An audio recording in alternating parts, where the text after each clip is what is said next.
हरे राम राम राम हरे हरे, हरे कृष्ण कृष्ण कृष्ण हरे हरे, हरे राम राम राम हरे हरे, हरे कृष्ण कृष्ण कृष्ण हरे हरे. कुंडली गवर्धा हरी विठ्ठल. श्री ज्ञानदेव तुकाराम सद्गुरु श्री ज्ञानेश्वर महाराज की जय. आपण 307व्या ओळीला येऊन थांबलो होतो की दृश्यपणे देखिजे का ज्ञेयत्वे जाणिजे, अमुके ऐसे म्हणिजे ते जे नव्हे. तीन गोष्टी मी तुम्हाला सांगितल्या. काही गोष्टी दृश्यत्वानं दिसतात, डोळ्याला दिसतात, चाक्षु प्रत्यक्ष.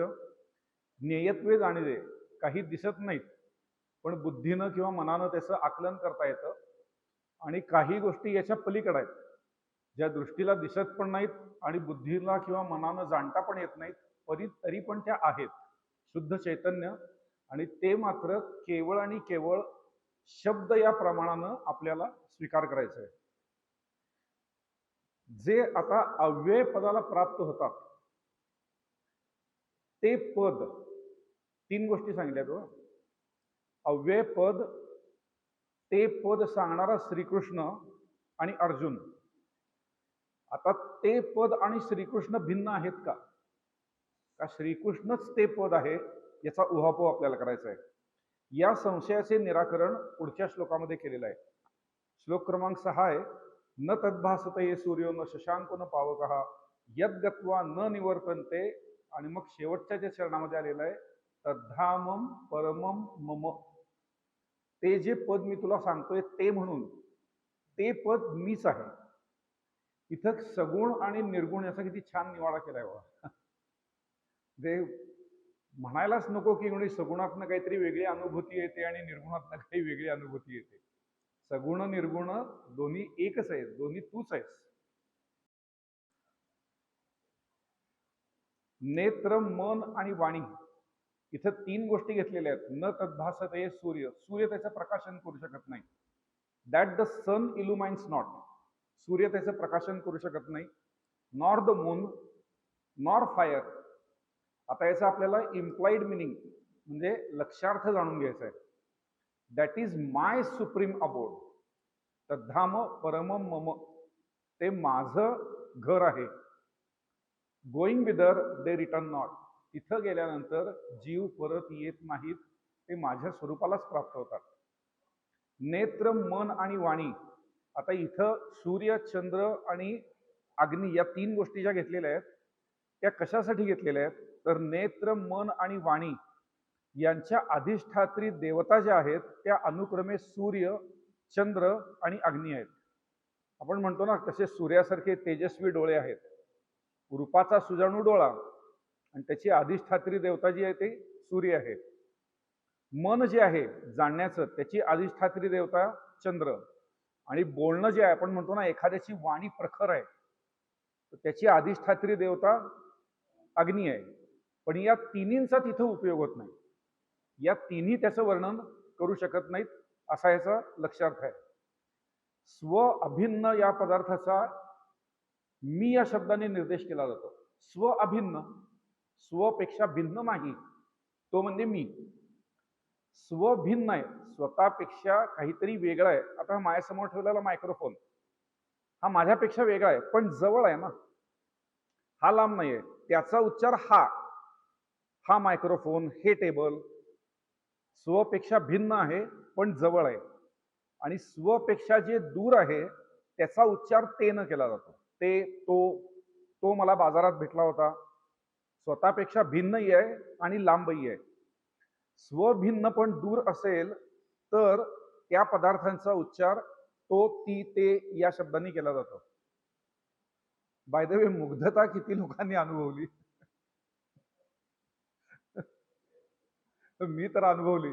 कारण मी 2:45ला उठलो होतो, समोर ज्ञानेश्वरी होती, डोळे फिरत होते शब्दांवरनं, कळत काही नव्हतं, म्हणून मी परत झोपलो आणि 3:30ला उठलो. विसरलो होतो तुम्हाला विचारायचं, कारण आज प्रॅक्टिकल वेदांत आपल्याला करायचा होता की श्रीखंड खाल्ल्यानंतर जी मुग्धता होते, इंद्रिय आहेत, मी पण आहे, पण त्याचा वापर नाही करून घेता आला. तुम्हाला अनुभव आला नसेल, मला आला. मागील श्लोकामध्ये तत् म्हणजे ते पद असा निर्वाळा केलाय. या श्लोकामध्ये मम असा निर्देश आहे.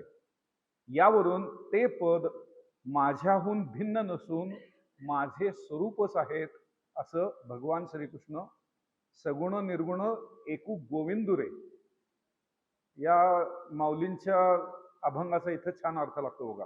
या 2 श्लोकांचा अन्वय केला ना की मग कळतं माऊली सगुण निर्गुण एकू गोविंदुरे का म्हणतात. आणि म्हणून गॉड इज इन्फायनाइट पॉसिबिलिटी.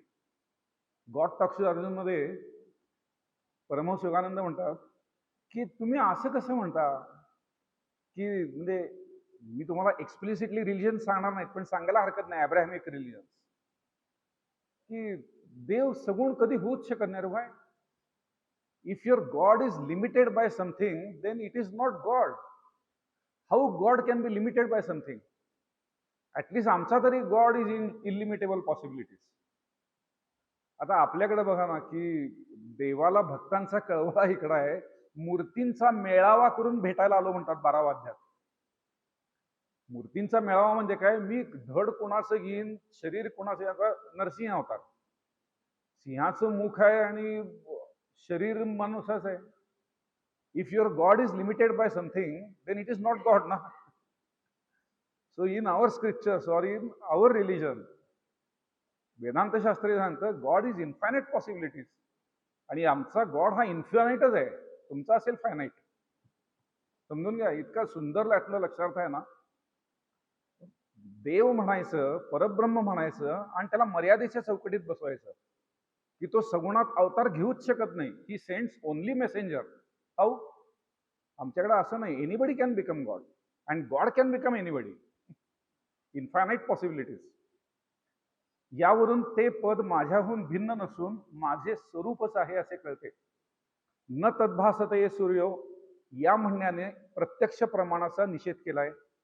न शशांको म्हणण्यानं अनुमान प्रमाणाचा निषेध केलेला आहे. कारण मन आणि बुद्धी अनुमान करते ना, त्यामुळे तो अनुमानानं कळणार नाही. आणि न पावक म्हणण्याने शब्द प्रमाणाचा निषेध केला आहे. म्हणून हा प्रमाणाशी ओ नेदी कोणाही मा अमृतानुभवामध्ये माऊली बोलतात. कुठल्याही प्रमाणाला हा ओ देत नाही. मग मनामध्ये शंका येईल, शब्द प्रमाण तरी मानायचं का नाही. शब्द मानायचं पण ते मर्यादेसह. शब्दाची पण मर्यादा आहे ना. मी अनेक वेळा सांगितलेली गोष्ट परत सांगतो की लग्नामध्ये पाहुणे यावेत आणि जावेत. पाहुणे हे लग्नाची शोभा आहेत. तसं जीव आणि ब्रह्म, जीव आणि शिव यांचं लग्न लागलेलं आहे आणि त्याला शब्दरूपी पाहुणे आहेत. त्यांनी यावं, त्या वधूवराचं लग्न लावून द्यावं. म्हणजे जीवाला मी शिव आहे यांचं लग्न म्हणजे काय हो, काय एकमेकाच्या घरात माळा घालणार आहेत का. जीवाला कळावं मी शिव आहे आणि पाहुणे परत जावेत. सगळं वऱ्हाड जर संध्याकाळी घरात मुक्कामाला राहिले तर काय होईल, गडबड होईल ना. पाहुणे मंडळी आली पण पाहिजेत आणि गेली पण पाहिजेत. तसं शब्द हे पाहुणे रूपान आहेत, शोभा आणतात. त्या जीवाला मी शिव आहे याचा बोध करून देतात आणि आपण निवृत्त होतात. ही शब्द नाही तर मग असं होईल की तुम्ही सगळ्याच प्रमाणांचा निषेध केला, प्रत्यक्षाचा केला, अनुमानाचा केला आणि इथे शब्दही चालत नाही म्हणतात. आणि हे मंगळवारपासून काय चाललंय, सगळं शब्दच चाललंय ना.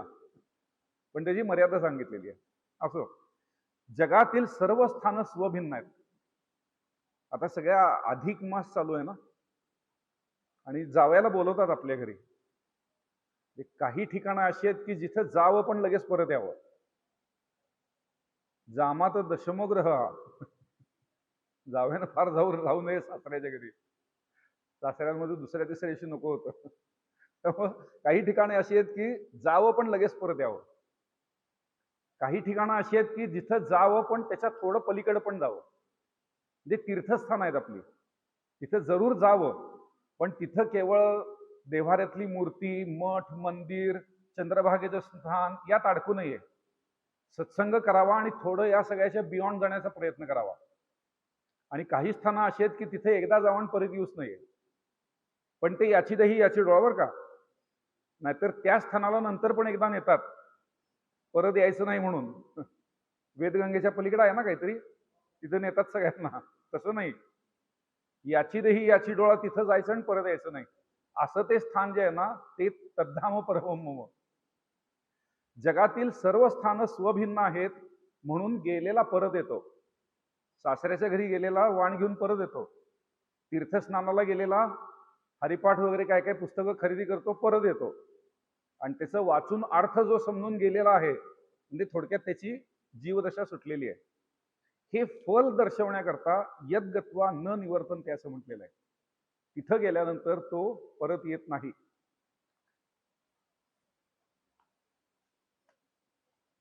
आता इथं बंधाचं खरं स्वरूप सांगतो पुढच्या ओवीमध्ये. शिंपीवरती रूप भासतं. कालपासून आणि परवापासून मी दोनदा अध्यासातला अध्यास म्हणजे काय ते बोलतोय. शिंपीवरती रूप भासतं म्हणजे शिंपी समोर असून ती दिसत नाही. शिंपीच्या अज्ञानामुळे शिंपी लोपली आहे असे वाटतं, आणि त्या जागी रजत म्हणजे चांदीचा भास होतो. आणि हे न कळल्यामुळं मनुष्य ती चांदी गोळा करण्याकरता धावतो. म्हणजे एक पहिलं अज्ञान काय आहे? शिंपी नाही, हे एक अज्ञान आहे. आणि तिथं दिसणारी चांदी ही खरी नाही, हे दुसरं अज्ञान आहे. त्याप्रमाणे अधिष्ठान ब्रह्माच्या अज्ञानामुळं जग भासतं. जसं शिंपीच्या अज्ञानामुळं चांदी भासली, त्या पद्धतीनं अधिष्ठानाच्या अज्ञानामुळं जग भासतं.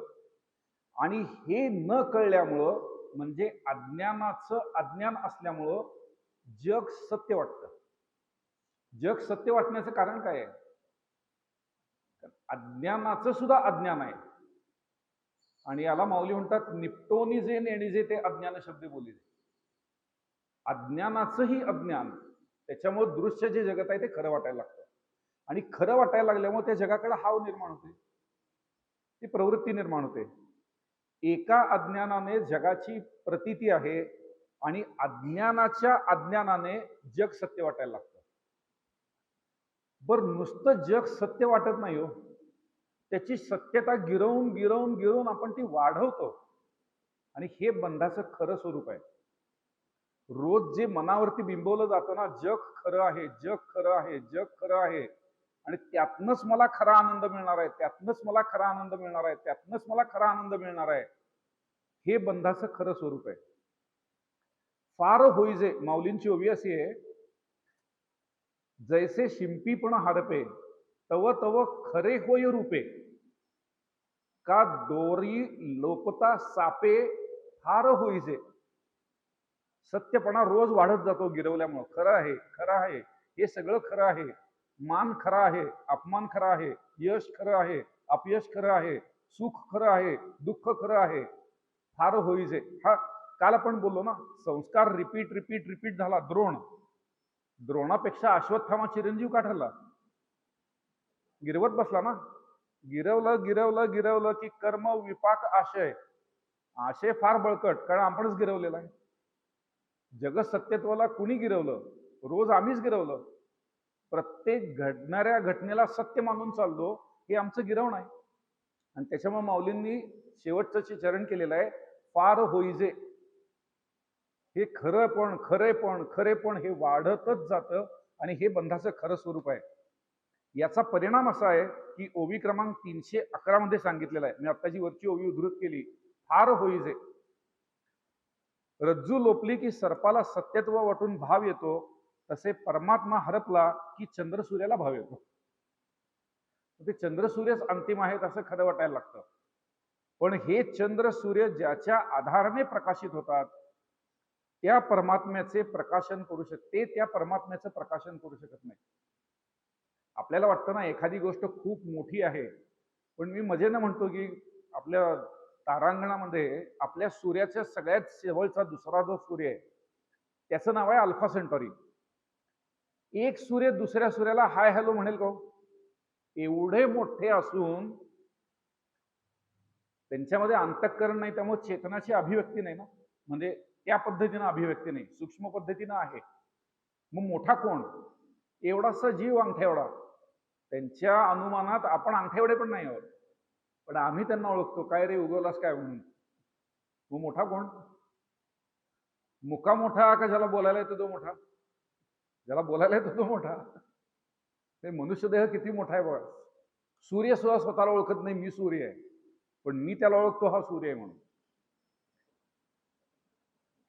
पुढे जाऊया आपण. आता तद्धाम परमम मम किंवा यद्गत्वा न निवर्तन, ते कशा प्रकारे की तिथं गेलेला मनुष्य त्याला जाणलेला, त्या पदाला जाणलेला, ज्याला त्या पदाचा बोध झालेला आहे, तो परत येत नाही. हे समजावून सांगण्याकरता ओव्या दिलेल्या आहेत.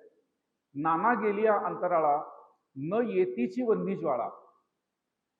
आपण अग्नी पेटवल्यानंतर ज्वाळा फ्लेम्स ज्या वरती जातात त्या खाली येताना कोणी बघितल्यात का? एकदा ज्वाळा वर गेली की वरच गेली ना. तसं जो मनुष्य त्या पदाला जाणतो तो त्या पदालाच प्राप्त होतो. नाना तप्त लोहनी जळा निघणे नेवी. आता बरोबर उलटा दृष्टांत दिलाय. एखाद्या तप्त तव्यावरती पाणी जर टाकलं तर ते परत येतं का? नष्टच होऊन जातं, अस्तित्वच नष्ट होऊन जातं.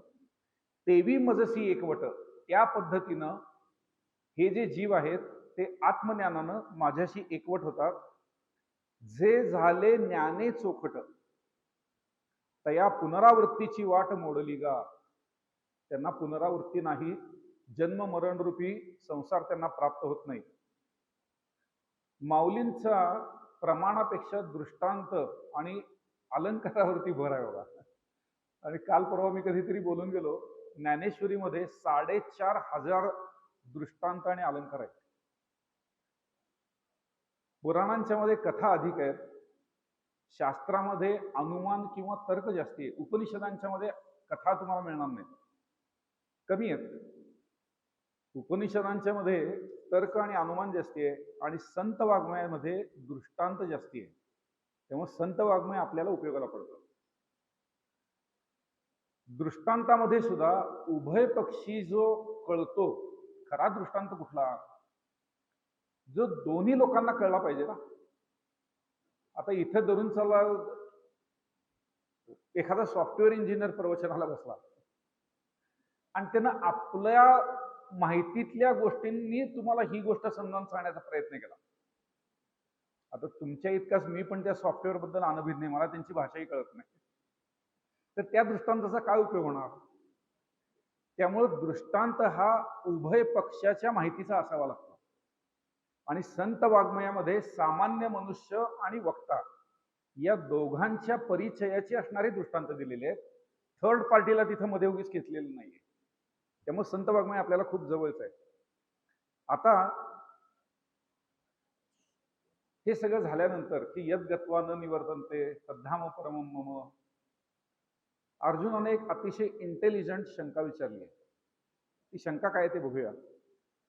यावर अर्जुन एक अत्यंत महत्वाचा प्रश्न विचारतो. तेथ प्रज्ञा पृथ्वीचा रावो.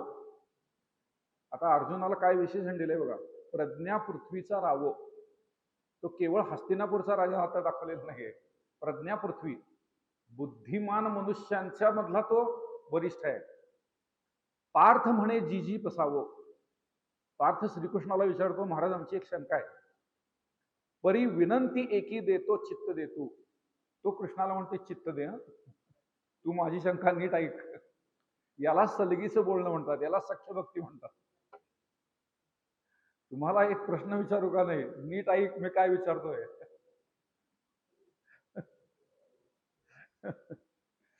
भगवंताचे दोन शिष्य आहेत, एक अर्जुन आणि एक उद्धव. यांच्यातला हा फरक आहे.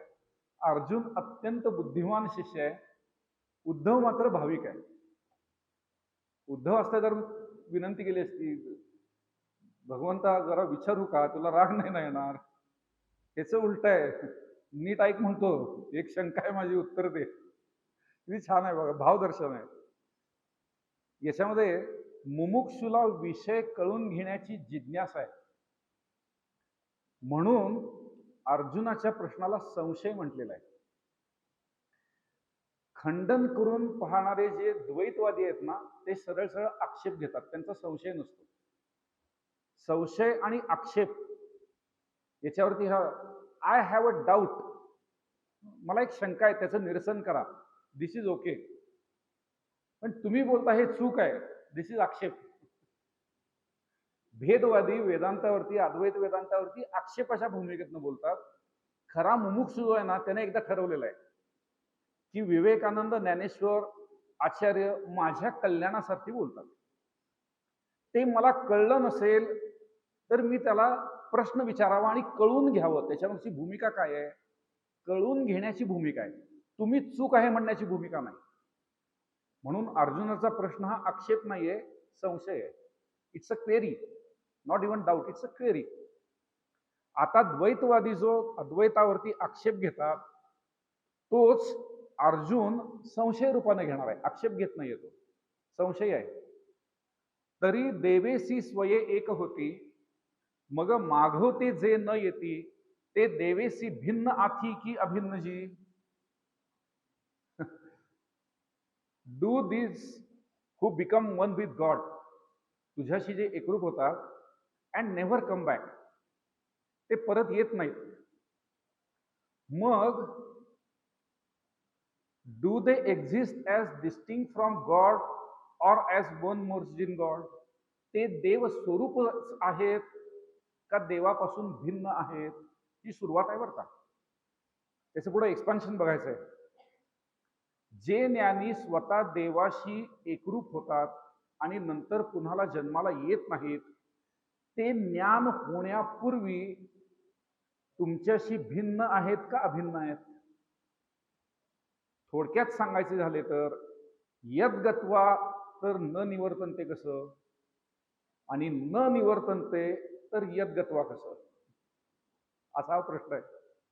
या दोन पदावरच अर्जुनाची शंका आहे. त्याचं अजून आपण या श्लोकाला, पुढच्या श्लोकाला दिलेलं अवतरण आहे, पुढच्या श्लोकाला घातलेली रुजवात आहे ही 8व्या श्लोकाला. आता हीच शंका अधिक स्पष्टपणे आपल्यासारख्याला कळावी.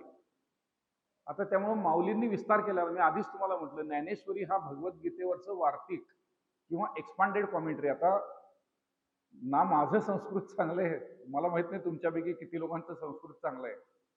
त्यामुळे आता या श्लोकाचा आपल्याला अर्थ नीट कळला पाहिजे, किंवा या शंकेचा अर्थ नीट कळला पाहिजे की यद्गत्वा तर न निवर्तनते कसं, आणि न निवर्तनते तर यद्गत्वा कसं. आता हे छान माऊलींच्या ओव्यांमध्ये समजून घेऊया. जरी भिन्नची अनादि सिद्ध,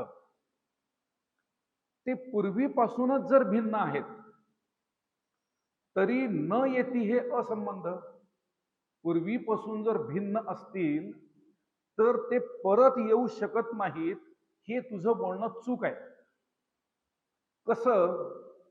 त्याला पुढं दृष्टांत दिलाय. जे फुला गेले षटपद, ते फुलेची होती पा.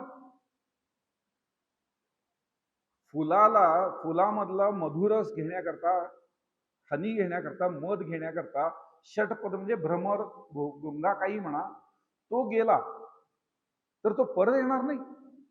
असं कसं म्हणतो? म्हणजे फुल आणि भुंगा सेमच आहे. भुंगा फुलापर्यंत गेला, ठीक आहे, तिथं त्यानं रस घेतला आणि तो परत येणार नाही, असं कसं म्हणतोस तू? ते स्वरूपता भिन्न जर असतील तर दोन भिन्न, तेल आणि पाणी एक मिसळणार कसं? फूल आणि कीटक किंवा तो भुंगा हे स्वरूपता भिन्न आहेत ना, ही पहिली शंका आहे. रस सेवना करता फुलाशी पिंगा घालणारे भ्रमर फुलं होतात काय देवा? सांग तू. तर नाही, कारण त्यांच्यात स्वरूपता भेद आहे. तसे जीव जर अनादिकालापासून स्वरूपता भिन्न जर असेल, स्वरूपता या शब्दावर जोर आहे. काकांच्या भाषेमध्ये कोणाला जर अंडरलाईन करायचं असेल या शब्दाला, तर कागद फाटेपर्यंत पेन वापरा, म्हणजे या शब्दाचा अर्थ कळेल. काका बोलायचे बघा, कागद फाटेपर्यंत गिरवा. स्वरूपता भिन्न आहेत का? स्वरूपता भिन्न जर असतील तर ते गेलेले आहेत, ते परत यायलाच पाहिजे. तेल आणि पाणी एकत्र येणार नाही. तसे जीव जर अनादिकालापासून स्वरूपता भिन्न असेल तर न निवर्तनते, म्हणजे ते परत येत नाहीत, हे बोलणे विसंगतीचं होईल तुझं. कारण जो जिथं जातो तो त्या स्थानापासून पूर्वी भिन्न असतोच. सुहास लिमये मुरगुड स्टँडवर गेले आणि मुरगुड स्थानकाशी एकरूप झाले, एकाच बाबतीत ते होऊ शकतात. 3x6 खोदून काढलं तर.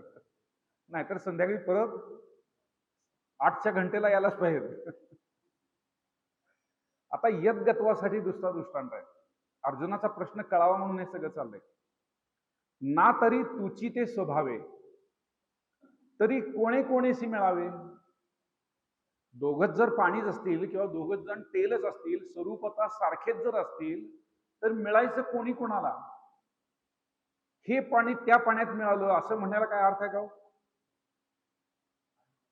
पाणी ते पाणीच.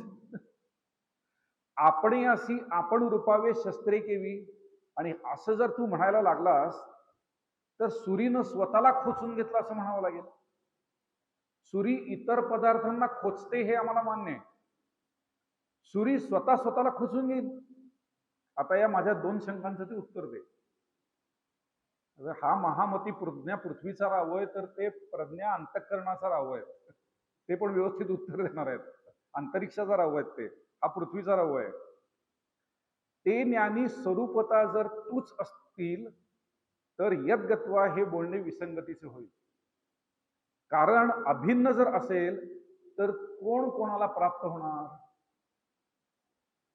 या शंकेमध्ये एक व्याघात दोष आहे, सेल्फ कॉन्ट्राडिक्टरी, म्हणजे फूल आणि भ्रमर सेल्फ कॉन्ट्राडिक्टरी, आणि दुसरा असंभव आहे. संभवच नाही ना. दोन्ही जर पाणी आहेत तर काही सांगायचं पाणी पाण्यात मिसळलं, असंभव. आता या मग प्रश्नाचं माझं उत्तर दे. आपल्या बुद्धिमान शिष्याचा प्रश्न ऐकून भगवंत सुखावले. नॉर्मल काय होतं, आपल्यापेक्षा जास्ती हुशारकी करणारा विद्यार्थी समोर दिसला, शिक्षक काय म्हणतात, अतिशहाणा आहेस गप, काही विचारतो सिलेबसच्या बाहेरचा. आम्हाला काय सांगितलंय, जेवढा सिलेबस तेवढंच शिकवणार. आउट ऑफ सिलेबस काय पण प्रश्न मी माझ्याकडे येतोच. सिलेबस ज्यानं तयार केलाय त्याला काय हो, सिलेबस कृष्णानं तयार केलाय, त्याला माहित आहे हे काय काय काय काय प्रश्न विचारणार आहेत. आपल्या बुद्धिमान शिष्याचा प्रश्न ऐकून भगवंत सुखावले. ये आक्षेपी अर्जुनाचा तो शिरोमणी सर्वज्ञाचा, हा प्रज्ञा पृथ्वीचा रावो आणि तो शिरोमणी सर्वज्ञाचा. मौलींची भाषा आहे. तोषला बोध शिष्याचा देखून या. आता याला बरोबर गीता कळतीये, लक्ष देऊन ऐकतोय. हा नुसतं माना डोलवण्यातला नाहीये. झालं नाही, लक्ष देऊन ऐकतोय म्हणून शंका येत आहे. काही लोकांना शंकाच येत नाहीत, कारण लक्ष देऊन ऐकलेलंच नसतं. शंका येणार कशी? मननच झालेलं नसतं ना. शंका कधी येईल? मनन झालं तर शंका येतील. नुसतं श्रवण जर झालं तर आपण त्याला काय म्हणतो, इकडून तिकडे गेले वारे. आता आपल्या शिष्येचे समाधान भगवंत कसं करतात ते बघूया. मग म्हणेगा महामती माते पावोनी न येती पुढती, ते भिन्नाभिन्न रीती आहाती दोन्ही. आपल्या शिष्याला कुठल्याही प्रकारे रागावता किंवा दूषण न देता ते त्याला महामती म्हणतात. मग म्हणेगा महामती माते पावोन न येती पुढती, ते भिन्नाभिन्न रीती आहाती दोन्ही. दोन्ही प्रकारे तुला समजावून सांगतो. जे विवेके खोले पाहिजे, काल आपण विवेकाबद्दल बोललो बघा. रिव्हिजन घ्यायची का? विवेक म्हणजे काय? व्यापकाचा विचार करणं, याचं नाव विवेक, बरोबर ना? आणि वैराग्य म्हणजे काय? त्रिवर्ग सांडणे. त्या विवेकानं आपल्याला पृथ्वी, स्वर्ग आणि पाताळ या कुठल्याही लोकांमधल्या कुठल्याही भोगाची इच्छा न राहणं, हे वैराग्याचं स्वरूप आपण काल बघितलं. तोच विवेक उधवी माथा, नुधवी माथाचा आता उधवी माथा करायला पाहिजे. तो विवेक जर वरती करून बघितलंस नीटपणे, तर भगवंत म्हणतात जे विवेके खोले पाहिजे, तरी मी तेची ते सहजे, ते आणि मी अभिन्नच आहे. ना आहास वाहस देखिजे ते दुसरी गमती. तू उथळ उथळपणे जर बघितलास तर तुला हे 2 जण वेगळे दिसते. तुझी दृष्टी कशावरती आहे त्याच्यावरती हे अवलंबून आहे.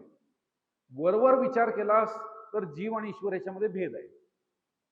थोडस खोल जाऊन जर बघितलंस तर जीव आणि ईश्वर याच्यामध्ये भेद नाही. म्हणून तुम्हाला हे जे 1 पेजर दिलंय सुरुवातीला, त्याच्यामध्ये या अधिकरणाचं मी दिलंय श्लोक क्रमांक 7 ते 15. आज साधारण 4:30 वाजलेत, 5:30 पर्यंत हे अधिकरण संपवणार आहे मी.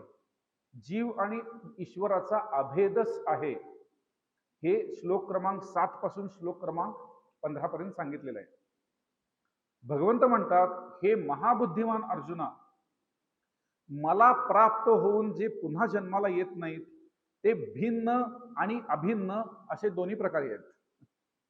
कसं? विचार दृष्टीने देहादिकांची व्यावृत्ती करून खोलवर पाहिले असता म्हणजे 3 देहांचा निराश किंवा पंचकोश विवेक जर केला तर ते जीव माझ्याशी अभिन्न आहेत. परंतु वरवर फक्त सोपाधिक म्हणजे उपाधीच्या देह नावाच्या उपाधीनं जर बघितलाच तर ते भिन्न आहेत.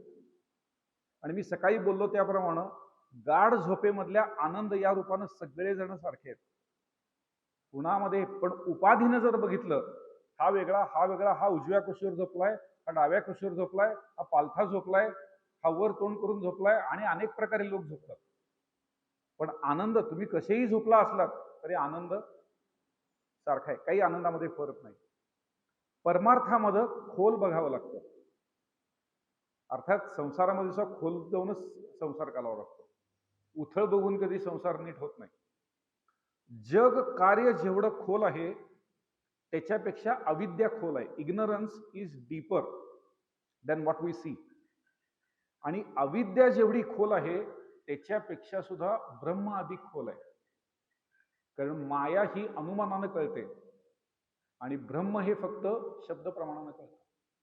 ते अनुमानाला पण ब्रह्म गोचर होत नाही. इथं खोल याचा अर्थ सूक्ष्म किंवा सटल असा घ्या. पाहण्याच्या 2 दृष्ट्या आहेत. त्या 2 दृष्ट्या कुठल्या आहेत? एक वरवर पाहणं आणि एक खोलात जाऊन पाहणं. आता त्याच्यासाठी दृष्टांत देतात.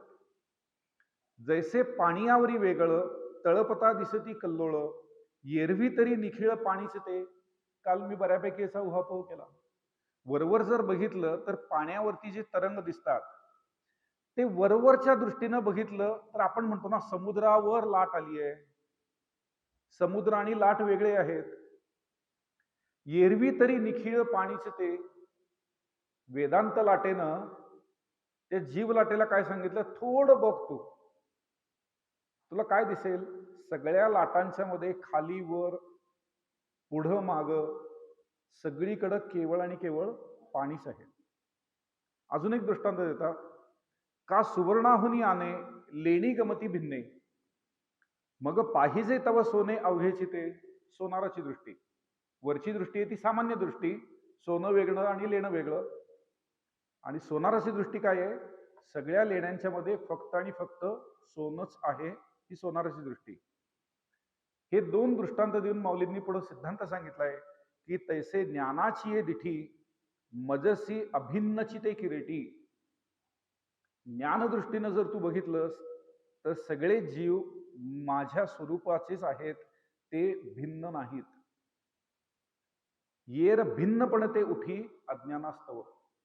अज्ञानी माणसाला मात्र जीव वेगळा आणि ईश्वर वेगळा असं वाटतं. उथळ नजरेमध्ये भेद जात नाही आणि खोल नजरेमध्ये भेद राहत नाही. आईची नजर खोल असते म्हणून ती आपल्या मुलांच्या मध्ये भेद बघत नाही, आणि मुलांची नजर मात्र उथळ असते म्हणून ते एकमेकात भेद बघतात. हे संसाराला उपयोगी पडेल असं वाक्य बघा. सारांश काय आहे? ज्ञानाच्या दृष्टीने जीव, जगत, ईश्वर यांचा अभेद आहे आणि अज्ञानाच्या दृष्टीने भेद आहे. जीवेश्वर, आता हे श्लोक क्रमांक 7 ते 15 पर्यंत जीव आणि ईश्वराचा संबंध आहे. तो कसा आहे तर सारांशानं सांगतो. जीवेश्वर हे जुळ्या भावांसारखे आहेत आणि ब्रह्म त्यांचा बाप आहे. आई अर्थात माया आहे. बापाच्या इस्टेटीमध्ये दोघांचा समान वाटा आहे. जुळे भाऊ आहेत म्हणून सांगितलंय. पुढे येणार आहे, ते पुढे उभी येणार आहे. एक आंधळा वेडा पंगू, एक पुरताची सांगू, ही 2 मुलं जन्माला आलेली आहेत. पुढच्या वेळीमध्ये येईल ते. आता जुळी मुलं आहेत म्हणजे बापाच्या इस्टेटीमध्ये दोघांचा समान वाटा आहे. असं नाही ना होणार की एका मुलाला जास्ती वाटा आहे, एका मुलाला कमी वाटा. वाटा समानच आहे. आता जुळी मुलं ज्या वेळेला जन्माला येतात ना, त्यावेळेला ज्याचं पहिलं कन्सेप्शन झालेलं आहे ना, त्याचा जन्म शेवटी असतो. बरोबर आहे ना? ज्याचा पहिला जन्म होतो त्याला आपण तसं बघायला गेलं तर तो आधी जन्माला आला म्हणून तो मोठा समजला पाहिजे ना, पण तसं समजत नाही. कारण माझ्या मोठ्या बहिणीला जुळी मुलं होती, जुळ्या मुली आहेत आणि डॉक्टरने निक्षून सांगितलं होतं, जिचा पहिल्यांदा जन्म झाला ती धाकटी समजा, जिचा नंतर जन्म झाला ती मोठी समजा. तसं या मायारूपी आईला बाप आहे ब्रह्म आणि तिनं या दोन जुळ्या मुलांना जन्म दिलाय. एकाचं नाव आहे ईश्वर, एकाचं नाव आहे जीव. पहिल्यांदा जीवदशा आली, ते जीवदशेच्या सापेक्ष आई आणि बाप हे शब्द आहेत. संगती सांगतो तुम्हाला पुढं. आधी जीव आणि नंतर तच सापेक्ष ईश्वर आहे. सापेक्षतेने म्हणून ईश्वर थोरला झाला. व्यवहारातलं मी उदाहरण दिलं. थोरला आहे म्हणजे सर्वज्ञ आहे. माया ही त्याची फक्त उपाधी आहे आणि ती त्याच्या अंकित होऊन राहिलेली आहे. मी याचा विस्तार करत नाही आता जास्ती. जीव हा धाकटा भाऊ आहे म्हणजे अल्पज्ञ आहे.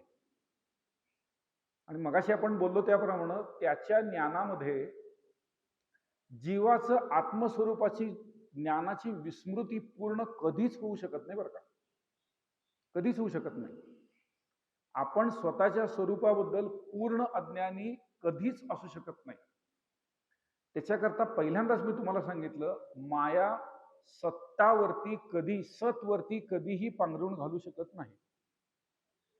चित आणि आनंदावरती पांघरून घालू शकेल, सत्वरती पांघरून घालू शकत नाही. दुसरं, जीवाला जे ज्ञान जे आहे ना ते अपूर्ण नाही एवढंच. अज्ञानाची जी व्याख्या केली आहे ना की निपटोनी जे नेणीजे ते अज्ञान शब्द बोलीजे, अजिबातच स्वला स्वतःची ओळख नाही असं नाही. आता निपटोनी जे नेणीजे म्हणजे काय?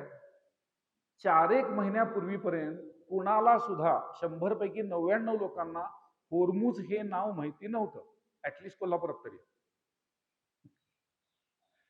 आता ते 4 महिन्यात होर्मुझ सगळ्यांच्या तोंडात आले ना, मग धरून चला 4 महिन्यापूर्वी मी शिंदेवाडीत आलो. हा महिना कुठला आहे? मे. युद्ध चालू झालं फेब्रुवारी. डिसेंबरला दिवाळीत आलो किंवा कौलवाला गेलो अण्णांच्या गावी.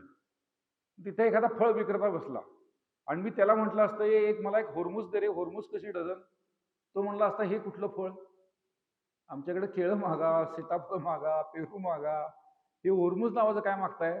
त्याला होर्मुझ हे काय माहीतच नाहीये. याला म्हणायचं निपटोनी नेणीजे ते अज्ञान शब्द बोलले. आणि जीवाला स्वतःच निपटोनी नेणीजे ते अज्ञान नाहीये. ते या पद्धतीनं मी आहे, मी कॉन्स्टंट आहे. भले जे ज्ञान जे आहे ना त्या मीचं ते अपूर्ण आहे, पूर्ण ज्ञान नाहीये. आणि अपूर्ण ज्ञानालाच माऊलींनी अज्ञान म्हटलेलं आहे. आणि त्याला दृष्टांत कोणता? किती अंधार ओतावा म्हणजे एक पंक्ती मी विझवू शकेन? अनुमान सांगा. केवढा अंधार ओतावा म्हणजे एक पंक्ती मी विझवेन? तसं माया कितीही जरी झाली, अज्ञान कितीही जरी वाढलं तरी ते ज्ञानाला नष्ट करू शकणार नाही. पुढे जाऊया. त्यांची आई म्हणजे माया स्वीकारून त्या 2 मुलांचा संबंध लावलेला आहे, जीव आणि ईश्वराचा. अधिष्ठान ब्रह्माकडून पाहिले तर जीवेश्वर, जग आणि माया काहीच नाहीये. पण जीवदृष्टीने ज्या वेळेला आपण विचार करतो त्यावेळेला आपल्याला ही सगळी ब्रह्म, ईश्वर, माया आणि म्हणून जीव ही मांडणी आपल्याला स्वीकारायला लागते. त्याच्याशिवाय दुसरा कोणताही उपाय नाही. आता ज्ञानी मनुष्याची दृष्टी ही सदृष्टांत सांगतात. ज्ञानाची दृष्टी काय आहे ती आपण बघूया.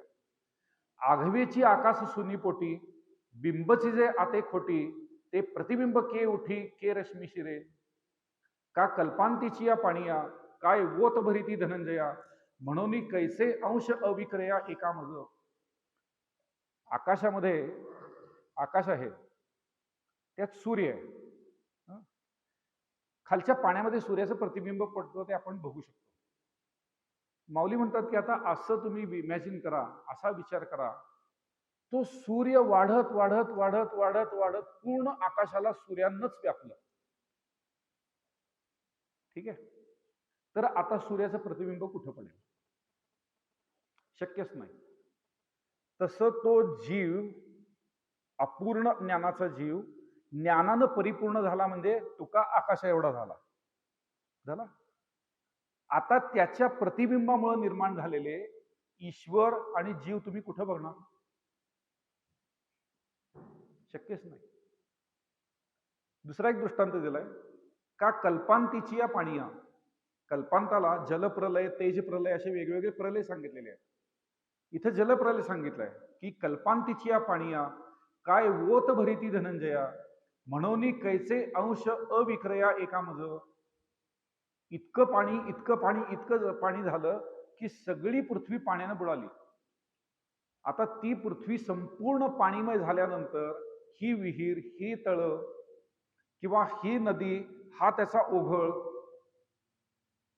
ओघळ म्हणजे जीव, नदी म्हणजे ईश्वर, किंवा तळ म्हणजे जीव आणि समुद्र म्हणजे ईश्वर, हे कसं ओळखणार? तसं ज्ञानानं ज्या वेळेला मनुष्य स्वतःचं परिपूर्णत्व समजावून घेतो त्यावेळेला जीव, ईश्वर, माया हे काहीही राहत नाही. बुद्धीमध्ये आत्म्याचं प्रतिबिंब पडलं म्हणजे जीवदशा येते आणि मायेमध्ये ब्रह्माचं प्रतिबिंब पडलं म्हणजे त्याला ईश्वर म्हणतात. अर्थात परिच्छिन्न किंवा लहान वस्तू जी आहे त्याचं प्रतिबिंब पडू शकतं, परंतु व्यापकाचं प्रतिबिंब पडू शकत नाही. ज्ञानी पुरुषाची दृष्टी जी आहे ना ती तशी व्यापक दृष्टी आहे. आणि म्हणून या अध्ययनाच्या सुरुवातीला आपण जो विवेकाचा विचार केला त्या विवेकाच्या विचाराची व्याख्याच माऊलींनी अशी केली आहे, तुम्ही व्यापकत्वाकडे चला, याचं नाव विवेक आहे. जगाकडं व्यापकत्वानं बघा, त्यावेळेला तुम्हाला सगळं समजेल. व्यापक दृष्टी काढून घेतली, परिच्छिन्नत्व आलं की काही कळणार नाही. परी ओघाचे निमेळे पाणी उजू परी वाकडे रवी दुजेपण आले तोय बघे. आता अज्ञानाची दृष्टी सांगितली आहे. ओघाचे निमेळे पाणी उजू परी वाकडे. पाणी कुणाला असं डिस्टॉर्टेड बघायला मिळालंय का? वाकडं पाणी, झिगझॅग पाणी, हेअर पिन लाईक बेंड आलेलं पाणी, बोटात काय घालतात ते वळ्यासारखं पाणी, त्यात उजवं डावं काही नाही ना. पण ओघ जो आहे त्याचा फ्लो, आपण कालवा काढतो ना, शेतामध्ये कालवे काढलेले असतात, तो उजवा डावा आहे. कालवा किंवा पाट डावा आहे, पाट उजवा आहे, पाट वाकडा आहे, पाट तिरका आहे.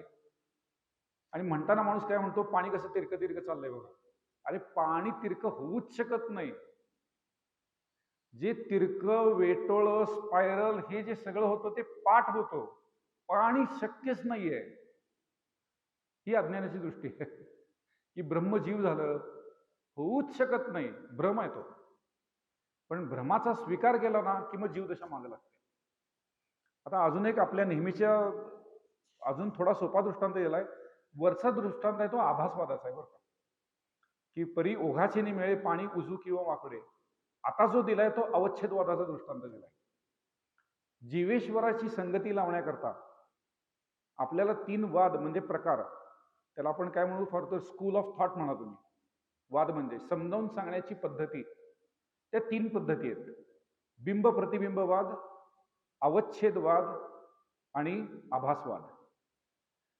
त्यातला आभासवादाचं जे उदाहरण आहे ते हे आहे की परी ओघाचे निमेळे आणि विश्व, दिसणाऱ्या विश्वाची संगती लावण्याकरता परत 3 वाद आहेत: आरंभवाद, परिणामवाद आणि विवर्तवाद. लक्षात राहतील? रिव्हिजन करूया, कारण हे महत्वाचं आहे. ज्ञानकांड चालू आहे, पुरुषोत्तम मास आहे, 15वा अध्याय आहे. ज्ञानाचा कळस म्हणून आपण हा विषय अभ्यासाला घेतलाय. मी परत एकदा सांगतो ऐका. जीवेश्वराची संगती लावण्याकरता 3 वाद म्हणजे समजावून सांगण्याच्या रीती आहेत. एक आहे आभासवाद, तो गौडपादाचार्यांनी सांगितला. दुसरा आहे बिंब प्रतिबिंबवाद, हा माऊलींचा अत्यंत आवडता आहे कारण समजायला सोपा आहे. आणि तिसरा आहे अवच्छेदवाद. हे कुणाकरता? जीव आणि ईश्वराची संगती लावण्याकरता. आता सांगणार मला 3 वाद कुठले आहेत? आभासवाद, बिंब प्रतिबिंबवाद आणि अवच्छेदवाद. राईट? इनफ. दिसणाऱ्या जगाची संगती सांगण्याकरता 3 वाद आहेत: आरंभवाद, परिणामवाद आणि विवर्तवाद. आरंभवादाचं उदाहरण म्हणजे तंतू आणि पट. 2 तंतू होते, कधीतरी in some point of time they came together and started weaving a cloth. इथून सुरुवात झाली कापड तयार व्हायला. आरंभवाद. दुसरं परिणामवाद, दुधाचं दही. परिणामवाद हे कशा करताय? दिसणाऱ्या जगाची संगती लावण्याकरता. इथं जीवेश्वराचा संबंध नाही. जीव आणि ईश्वराचा संबंध सांगण्याकरता आभासवाद, अवच्छेदवाद, बिंब प्रतिबिंबवाद. दिसणाऱ्या जगाची प्रतीती सांगण्याकरता, अनालिसिस करण्याकरता आरंभवाद, परिणामवाद आणि विवर्तवाद. त्यातला आरंभवाद आणि परिणामवाद खंडित आहेत. They are not complete satisfactory explanation. वेदांतानं जो स्वीकारलाय तो विवर्तवाद आहे. एवढं जरी लक्षात राहिलं तरी आपल्या ज्ञानक्षेत्राची फलश्रुती झाली असं मी म्हणेन. कारण हा main, this is the core. या जगाची संगती कशी लावायची आणि जीव आणि ईश्वराची कशी संगती लावायची, हे जग काय आहे, मी कोण आहे आणि माझा या जगाशी संबंध काय आहे, हेच परमार्थ आहे ना. माझा आवडता शास्त्रज्ञ मॅक्स प्लॅंक म्हणतो, शास्त्रीय म्हणतात आम्ही सगळ्या जगाचं अगदी फंडामेंटल पार्टिकल पर्यंत सगळं आम्ही शोधून काढलंय एक्सेप्ट मायसेल्फ. याला काय अर्थ आहे? मग तुम्ही याला वदतो व्याघात म्हणतात, सेल्फ कॉन्ट्राडिक्टरी स्टेटमेंट. आम्ही सगळ्याचा शोध लावलाय एक्सेप्ट मी. मग सगळ्याचा कसा लावलास? स्वतःला न जाणता सगळ्याचा शोध लावला, मग आपूर्णच राहिलं ना. 100 पैकी 99 गोष्टी मला माहिती आहेत, 1/100वी गोष्ट माहित नाही. आणि म्हणताना मी काय म्हणतो, सगळ्याचं मला ज्ञान आहे, या विश्वाचं ज्ञान आहे एक्सेप्ट मी. This is self contradictory statement. याला वदतो व्याघात म्हणतात. You are making a self contradictory statement. असो, पुढे जाऊया. हे 3 वाद लक्षात ठेवा. जीव आणि ईश्वराच्या संगती करता 3 वाद, दिसणाऱ्या विश्वाची उत्पत्ती सांगण्याकरता 3 वाद. या 2 ओव्यांमध्ये 3, दुसरी ओवी मी सांगायची राहिलो या भरामध्ये.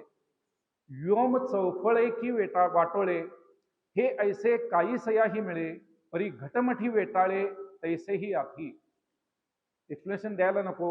व्योम चौफळे की वाटोळे, आकाश चौकोनी का गोल, या खोलीच्या, या हॉलच्या उपाधीनं बघितलं तरी म्हणणार आकाश चौकोनी आहे.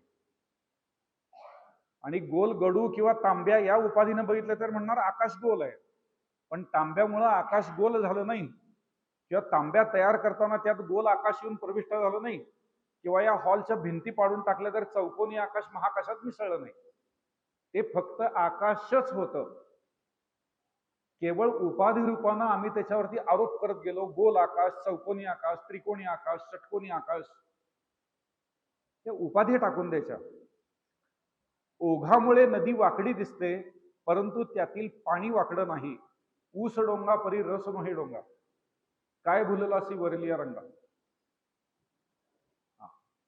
वरलिया रंगा भुलू नका. आतलं चैतन्य जे आहे ते ना उजवा आहे, ना डावा आहे, ना वाकडा आहे, ना वेटोळ आहे, ना काही नाही. ते चैतन्य हे चैतन्यच आहे. हा दृष्टांत परत आभासवादामध्ये व्यवस्थित बसतो. पाण्याच्या संबंधाने एका सूर्याला प्रतिबिंबाच्या रूपानं दुसरे पण येतं, बिंब प्रतिबिंबवाद. आणि घटमटाच्या उपाधीने आकाश वाटोळे किंवा चौकोनी दिसते, याला म्हणायचं अवच्छेदवाद. प्रत्यक्षात पाणी वाकडं होत नाही, सूर्य 2 कधी होत नाहीत, किंवा घट आणि मठ या उपाधीनं आकाश परिच्छिन्न होत नाही. तद्वत मुळातच शुद्ध असलेला मी ज्यावेळी स्व आश्रित मायोपाधीने उपहित होतो, त्यावेळेला एक आवरणात्मक अज्ञान प्रसिद्धीला येते. उपाधी लागली की अज्ञान प्रसिद्धीला येते. आणि उपाधी लागणं म्हणजे आत्मज्ञानामध्ये अनात्मज्ञानाची मिश्रण झाले, ही सगळ्यात मोठी उपाधी आहे. ज्ञानामध्ये भेसळ झाली त्यामुळे माया. तैसे स्वमाये वेटाळे शुद्ध जे मी, या अज्ञानामुळे मी कोण आहे याचा संशय यायला लागतो. जसं घट मठ या उपाधींचं आपण विवेचन केलं, तसा हा घट जो आहे ना याचं विवेचन केला. ह्या घटाच्या उपाधीमुळं मी स्वतःला वेगळा समजायला लागलो ना, पुढे उभी येणार आहे त्याची. आणि त्या अज्ञानावस्थेमध्येच मी देह आहे असा निश्चय करून मी स्थूलोहम पुरुषोहम असं I identified myself with the body and not with the supreme consciousness. परिच्छिन्नत्व आले. ते अज्ञान एक रूढे तेने कोहम विकल्प मांडे मग विवरिणी किजे पुढे देह मी ऐसे. आणि एकदा देह मी ऐसे म्हटलं की माऊलींनी 7व्या अध्यायामध्ये ती ओवी घातलेली आहे बघा. सगळ्या अनर्थाची परंपरा तिथनं सुरू होते.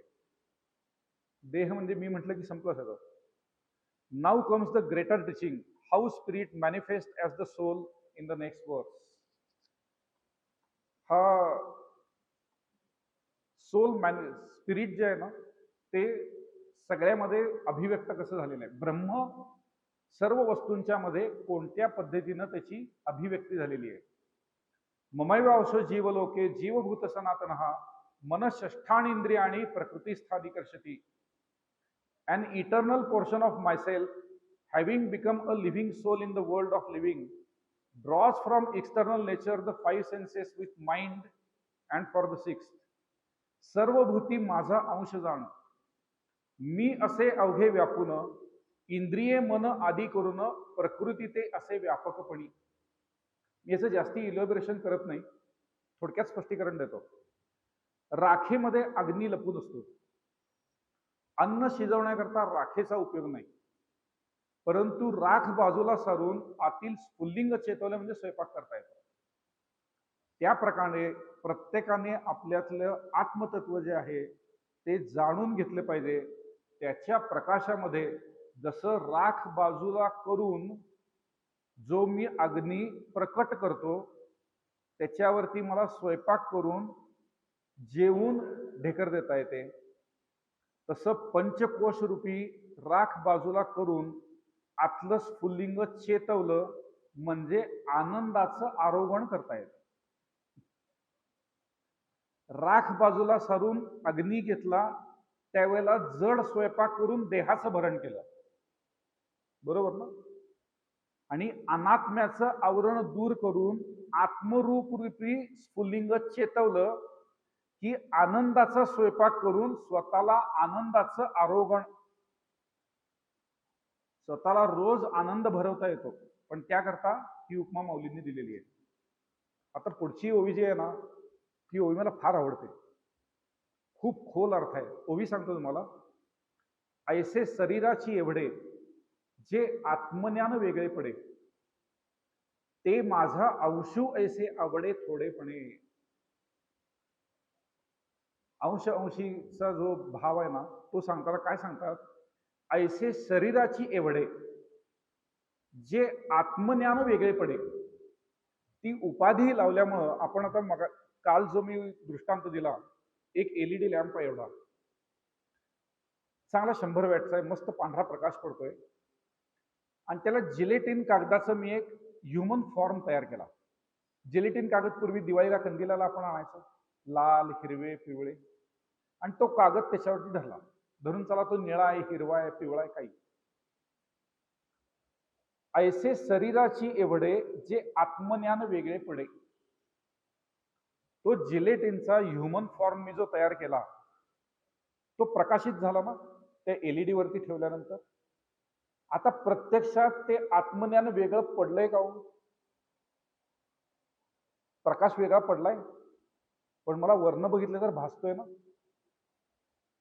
तो लाल पिवळा हिरवा जे काही मी मनुष्याची आकृती काढून त्याच्यावर ठेवली आहे ती प्रकाशित झाली आहे. त्यामुळे मी काय म्हणतो की प्रकाशाचा एवढा भाग वेगळा उठून दिसतो ना, भ्रम निर्माण झाला ना की हा प्रकाश वेगळा आणि हा प्रकाश वेगळा, प्रत्यक्षात झालाय नाही. तसं त्या आत्म्याच्या प्रकाशावर या देह नावाची उपाधी लागली, तादात्म्य पावलं की स्वतःला देह समजणं एवढंच ते आत्मज्ञान वेगळं पडलं. प्रत्यक्षात पडलेलं नाही. पडलं हा भ्रम झाला आणि त्याला अज्ञान म्हटलेलं आहे. मर्यादित ज्ञानाला मर्यादित प्रमाणात आणणं ज्ञान संकोच पावणं याचं नाव अज्ञान. निपटोनिजे नेणिजे याचं नाव अज्ञान नाही, ते होणंच शक्य नाहीये. ज्ञानाचा संकोच होणं किंवा ज्ञानाला अपूर्णता प्राप्त होणं याचं नाव अज्ञान आहे. ओबी क्रमांक 343 आहे. आपण स्व विचार करा ह्याच्यावर.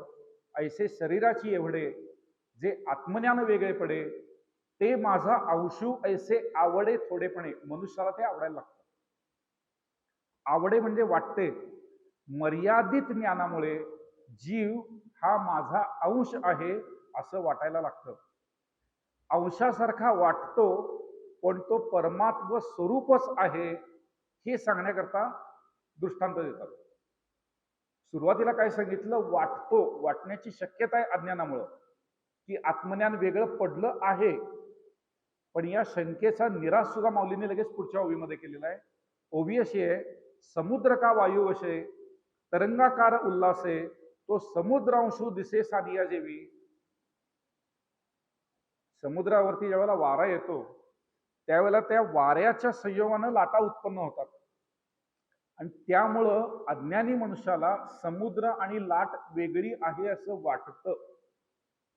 पण वारा थांबला की ती लाट आणि समुद्र एकच होतो. तसं मर्यादित ज्ञानाचं वारं गेलं की आपलं ज्ञान हे आहे ते पूर्ण ज्ञान होतं. लाट किंवा तरंग समुद्राहून भिन्नही नाही आणि लहान दिसली तरी लहानही नाही. कालची गोष्ट आठवा, मी सांगितली होती. जीवानं स्थूल शरीराकडून पाहिलं तर आत्मा परिच्छिन्न दिसतो. स्थूल शरीराच्या सापेक्षतेनं बघितलं, आत्मा परिच्छिन्न दिसतो. लिंग शरीराकडून पाहिलं, लिंग शरीर म्हणजे मन, तर मग आत्मा संकोच विकासवान दिसतो, फ्लेक्सिबल दिसतो. कारण मन सगळीकडे धावतं ना, धावतं परत येतं, त्याचा विकास होतो, संकोच होतो, विकास होतो, संकोच होतो. लिंग शरीराच्या सापेक्षेनं बघितलं तर आत्मा हा संकोच विकासवान आहे. कारण शरीराकडून पाहितलं तर तो सापेक्षित व्यापक आहे, आणि महाकारण शरीराकडून बघितला, त्याच्याही पलीकडून बघितला तर तो निरपेक्ष व्यापक आहे. इथपर्यंत आपल्याला जायला पाहिजे. आता जीवदशेचं मुख्य कारण सांगतात. मनुष्याला जीवदशा का आलेली आहे? तेवी जडा ते जीवविता, देह अहंता उपजविता, मी जीव गमे पंडुसुता जीवलोकी. ओवी क्रमांक 345. पान फाटेपर्यंत अंडरलाईन करायची होईल, कारण थोडं सूक्ष्म विवेचन आहे यातलं, थोडं एक्सप्लेनेशन आहे, तुम्ही भागवतामधनं घेतलेली आहेत. आपला एकादश स्कंध आहे ना, त्याच्यामधनं ही एक्सप्लेनेशन घेतलेली आहे. तेवी जडा ते जीवविता, देह अहंता उपजविता, मी जीव गमे पंडुसुता जीवलोकी. कालचं उदाहरण आठवा. त्या जिलबीपासून स्फूर्ती घेऊन जिभेला पाणी सुटलं. त्या जिलबीमध्ये किंवा लाडवामध्ये किंवा गुलाबजामामध्ये किंवा श्रीखंडामध्ये काही फरक पडला नाही, त्यानं काही केलं नाही. जिभेनं स्फूर्ती घेतली. दोष कोणाचा? जिभेचा. आत्म्यापासून स्फूर्ती घेऊन, सत्ता आणि स्फूर्ती अधिष्ठानाची आहे. आत्म्यापासून स्फूर्ती घेऊन प्रकृती जीवदशा उत्पन्न करते. जीव प्रकृती, पाणी सुटणं जीवदशा. स्फूर्ती कुठून आली? हलवायच्या ताटातल्या मिठाईपासून. त्याला काहीही परिणाम झालेला नाही, त्याच्यात कोणताही विकार निर्माण झालेला नाही, प्रकृतीनं जीवदशा निर्माण केली. ती स्फूर्ती कशा प्रकारे कार्य करते, या स्फूर्तीचं स्वरूप काय आहे, हे सूक्ष्म विवेचन भागवताच्या बहुतेक 4थ्या स्कंदामध्ये आले. मी तर खाली लिहिलेलं नाही फुटनोटमध्ये. बहुतेक भागवताच्या 4था स्कंद, एकादश स्कंद जो आहे ना, त्यातला 4था अध्याय म्हणा. ती स्फूर्ती सूत्रात्मा या रूपानं देहेंद्रियांना जागवते. आपल्याला हे शब्द कानावर गेलेले आहेत, एस्पेशली वेदांताच्या किंवा संत वाङ्मयाचा अभ्यास करणाऱ्यांना. त्याला सूत्रात्मा का म्हणतात? उपनिषदामध्ये वर्णन आलेलं आहे. ती स्फूर्ती 3 प्रकारे कार्य करते. प्रकृतीनं जी आत्म्याकडनं घेतलेली स्फूर्ती आहे, ती जीवदशा उत्पन्न करताना तीन प्रकारे कार्य करते. पहिलं म्हणजे सूत्रात्मा या रूपानं ती देहेंद्रियांना जागवते. देह आणि त्याची जी इंद्रिय आहेत त्यांना जागवते. दुसरं चिदाभास या रूपानं देहेंद्रियामध्ये चेतना निर्माण करते, म्हणजे ज्ञानाकडे ओढ निर्माण करते. स्फूर्ती आहे फक्त. आत्मा कोणाचं कार्य नाही, कोणाचं कारण नाही. प्रकृतीनं घेतलेली जी स्फूर्ती आहे ती आपल्या चेतनेला कारण आहे. आता असंग आणि साक्षीभूता, बरोबर ना? चेतनेचं जे माऊलींनी 13व्या अध्यायामध्ये वर्णन केलेलं आहे. आता असंग आणि साक्षीभूता, पुढचं चरण काय आहे? त्याला चेतना म्हटलेलं आहे. चिदाभास या रूपानं देहेंद्रियामध्ये चेतना निर्माण करते आणि अहम या रूपानं देहाच्या ठिकाणी ममत्व निर्माण करते. अहम निर्माण झालं की मम निर्माण झालं. म्हणजे थोडक्यामध्ये या पंचमहाभूतांच्या अव्याकृत आणि व्याकृत पंचीकृत महाभूतांपासून देह तयार झाला. अपंचीकृतापासून माझं मन तयार झालं, सूक्ष्म आहे. या सगळ्यांच्या मध्ये प्रकृतीनं जी अधिष्ठानाकडनं स्फूर्ती घेतली, तिनं तीन प्रकारे यांचं चलन केलं. एक, ती स्फूर्ती सूत्रात्मा या रूपानं देह आणि इंद्रियांना वळवळ करायला लावते. पहिली गोष्ट स्फूर्ती. दुसरं, चिदाभास या रूपानं ज्ञानाकडं ओढ निर्माण करते, पण विपरीत ज्ञानाकडे नेते. काल आपण बघितलं, मायेला विपरीत ज्ञान दीपिका म्हटलेलं आहे. नुसतं दीपिका नाही, माऊलींनी विशेषण असं दिलेलं आहे. आणि तिसरं, ती स्फूर्ती अहम या रूपानं, अहम आलं की मम आलं, मी म्हटलं की तू आला, एक म्हटला की दुसरा आला. म्हणजे ही तिन्ही जी आपण ज्याला जीवदशा जीवदशा जीवदशा जे म्हणतो, हातपाय हलतायत जीवदशा, ज्ञानाकडं ओढ आहे जीवदशेचं दुसरं लक्षण, आणि अहम आणि मम म्हणतो हे जीवदशेचं तिसरं लक्षण. या तीन लक्षणांचा खोलपर्यंत विचार या एका ओळीमध्ये मांडलेला आहे. तेवी जडा ते जीवविता, देह अहंता उपजविता, मी जीव गमे पंडुसुता जीवलोकी. आणि अशा प्रकारे सगळी जी तत्व आहेत, जड तत्व, ती सगळी मायेची आहेत. पंचमहाभूत, त्यातले तीन गुण त्रिगुण, या सगळ्यांचा तिनं भेंडोळा केला, वेगळी वेगळी चित्र तयार केली, आणि त्याच्यामध्ये आपण त्याला म्हणतो ना जीवदशा फुंकली. ती जीवदशा फुंकली ही या पद्धतीनं फुंकली. सूत्रात्मा या रूपानं देह आणि इंद्रिय यांचं चलनवलन चालू झालं. चिदाभास या रूपानं त्या चिखलाच्या गोळ्याची ज्ञानाकडं, विपरीत ज्ञानाकडं ओढ निर्माण केली, आणि अहम या रूपानं देहाच्या ठिकाणी ममत्व निर्माण केलं. हा देह माझा आहे, हे ममत्व, हे सगळं त्या अधिष्ठानाच्या स्फूर्तीपासून झालेलं आहे. सत्ता आणि स्फूर्ती अधिष्ठानाची आहे. अहम अहम असा उद्गार जिथून निघतो त्याला जीव म्हणतात. म्हणून कार्याध्यासातला पहिला अध्यास अहमिती प्रथमाध्यास असं ब्रह्मसूत्रांमध्ये सांगितलेलं आहे. शरीर जड आहे म्हणून त्याच्यामधून अहम हा उद्गार निघू शकत नाही. आत्मा असंग आहे त्याच्यामुळे त्याच्यामधून सुद्धा अहम उद्गार निघू शकत नाही. किंतु आत्मा आणि अंतःकरणाच्या कल्पित तादात्म्य संबंधामधून, आत्मा आणि अंतःकरण हे तेल आणि पाणी याच्यासारखं वेगळं आहे. त्याचा प्रत्यक्ष संबंध कधीही येणार नाही. ताटामधला मिठाई आणि माझी जीभ याचा प्रत्यक्ष संबंध कधीही येणार नाही. तरी सुद्धा हिनं तादात्म्य पाहून त्याच्याकडनं स्फूर्ती घेऊन सगळ्या जड जीवाला चेतनत्व आणलं. भासमान का होईना पण चेतनत्व आणलं. त्या अहमला देहेंद्रियावरून उठवून आत्मस्वरूपावरून नेव ठेवणे, याचं नाव परमार्थ आहे. साधना देहबुद्धी ते आत्मबुद्धी करावी, की जयाचे अहम विश्रामे आत्मस्वरूपी. ही जी देह अहंता आहे ती देहावरनं उठवायची आणि आत्मस्वरूपावरती नेऊन ठेवायची. आता ते या जीवाचा जो पूर्ण व्यापार होतो तो मी सांगत नाही पुढच्या वेळीमधला, अगदी महत्वाचे पॉईंट्स तेवढे सांगतो याच्यामधला. प्रकृतीशी तादात्म्य पाहून जीव क्रियारूढ होतो. स्फूर्ती घेतल्यामुळं इंद्रियांचं चलनवलन चालू झालं. चिदाभास रूपानं ज्ञानाकडे ओढ झाली. आणि तिसरं, अहम या रूपानं देह माझा देहाशी तादात्म्य झालं. अशा प्रकारे प्रकृतीशी तादात्म्य पाहून जीव क्रियारूढ होतो. हा जीवानं करून घेतलेला संसर्गाध्यास आहे. त्या संसर्गाध्याचे स्वरूप कसे आहे ते सांगतो. आता हीच गोष्ट अजून 2 ओव्यांमधनं आपल्याला समजेल अशा भाषेमध्ये माऊली म्हणतात. काल या पद्धतीचं एक दृष्टांत येऊन गेलेला आहे. त्याच पद्धतीची ओवी रिपीट झालेली आहे.